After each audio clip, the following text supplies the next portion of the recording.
Hi, I'm chuckstaton, this is Brad Rohr, and this video is for the Tenderloins. We have a little bit more of a relationship with Dexter and Q because I've emailed with Dexter a ton and I've done a lot of film work for Tell 'em Steve Dave over the past year and a half. We were also invited to submit to write from Practical Jokers by Casey Jost last summer. I've been doing improv for 11 years. Chuck and I both do some stand-up, and we've been doing live comedy on stage together since 2013. We're sending in this video because we think we have an idea that would align perfectly for the Tenderloins for their live shows this summer. We do a bit on stage called Bradley Drawn and Reconstructed, Working title. in which I draw the key scenes from a classic film like Star Wars or The Lion King. Here's the catch. I am not a skilled artist. As an example, take a look at my take on this key scene from The Lion King.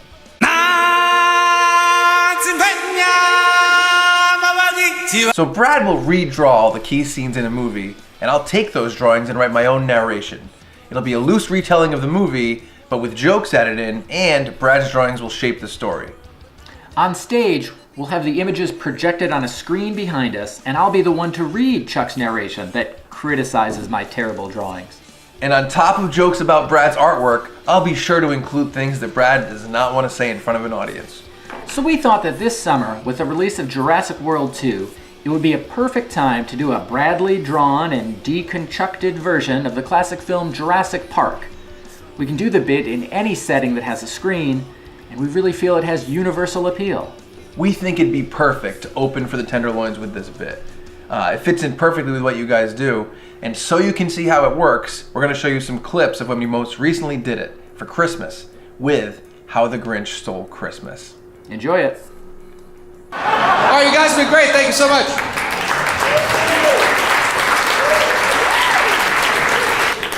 Keep it going for Frank and Zero.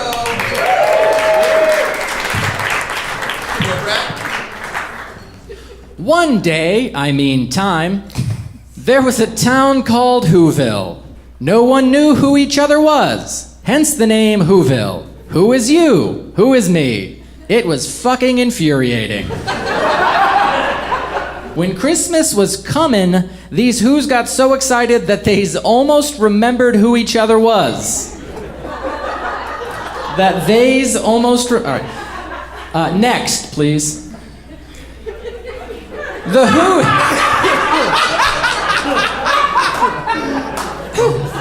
The Whos decorated their town real good. I'm talking real good. Trees and everything. One guy did all the work, and his bitch of a wife just kept saying, "Over here, this way." Next, please. I know where to put the fucking tree, Diane. LOL, no swears. Next, please. There was a mountain in the distance. It was pointy and menacing. Who lived there? Definitely a bad guy. You could just tell by looking at this pointy hill. It was wicked pointy. Anyway, Grinch hate Whos and Grinch hate Christmas. His heart was so small that a doctor was concerned. Here's an x-ray. The Grinch needs to exercise more and lay off of greasy bacon. Next.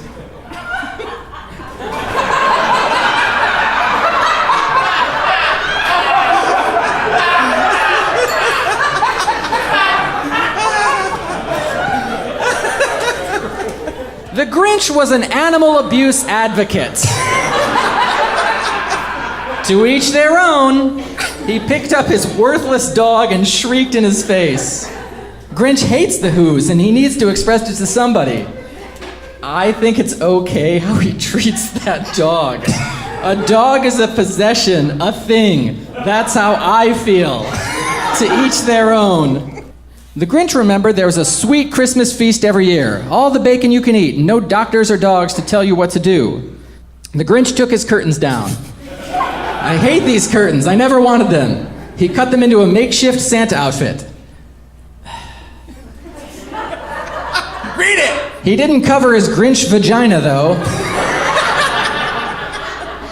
He kept it furry and exposed. We've all seen the special, Brad. The Grinch tied an antler to the dog's head. I'll look like a fool if I'm dressed like Santa alone. A fool, a fool, a fool. He beat Max the dog to within an inch of his life after tying the antlers to his brain. Hey, the Grinch keeps a roof over his head. I think it's okay. Next. Although Max could barely walk, the Grinch loaded up his sleigh with bacon and started his trek to Whoville. Next. This is exercise, said the Grinch. That doctor is a quack. I'm going to sue him for malpractice, and Max, you better be my lawyer or I'll feed you rat poison. If I go back to jail, I'll count the days until I can slit your throat. Bark, bark, said Max. The Grinch finded a ladder and put it on a house and climbed up on the house. Next. The Grinch moonwalked backwards to the next house. You understand what that means? The moonwalk looks like you're walking forward as you slide backwards. So doing the moonwalk backwards means you look like you're walking backwards as you slide forward. He invented this dance move during his Daredevil days, but now just does it for exercise. He moonwalked backwards to the next house to do more ganking or stealing. When the Grinch gets excited, his head would shrink.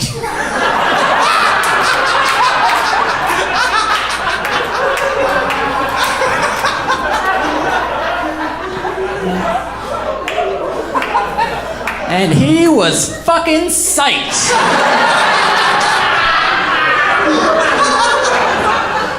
So that's it.